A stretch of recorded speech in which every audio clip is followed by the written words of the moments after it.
Сегізінші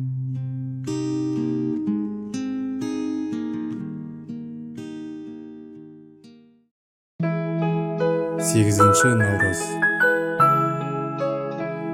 Аналар күні.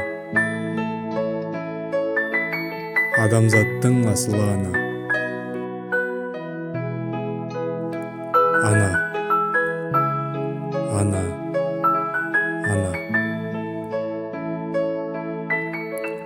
Ана деген алтын қазық, алтын бақ.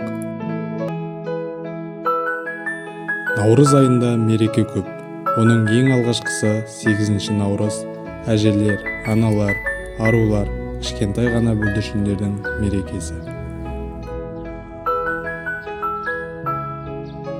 Қандай керемет, табиғаттың жаңғыруымен 8 наурыз мерекесінің қатар келуінде бір заңдылық бар екені анық.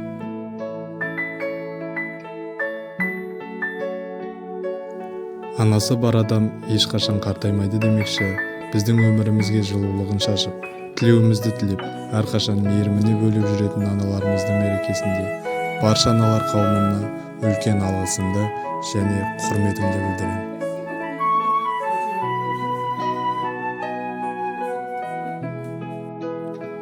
Олар өмірдің гүлі, көңілдің жыры, әр отбасының алтын діңгегі. Мынау тынымсыз тіршілік пен кең дүниенің өзі тек аналармен ажарлы. Құрсағында 9 ай ғана көтеріп қоймай, өмір бойы қамқорлығын аямайтын аналарымызды осы күні ғана емес, әр күн сайын қуанышқа бөлесек те артық болмайды.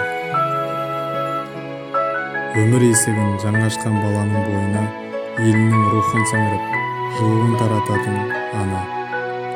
Бойымыздағы жақсы қасиеттер алдымен анадан дариды. Қымбатты әйелдер қауымы, сіздердің аттарыңызға айтылған ақ алғыстар мен жылы сөздер еш уақытта таусылмасын. Көктемнің басымен келетін мерекелік көңіл күй сіздердің сергектіктеріңіз бен күш-жігерлеріңіздің қуат көзіне айналсын. Сіздерге және отбасыларыңызға әрқашан бақыт және сәттілік тілеймін.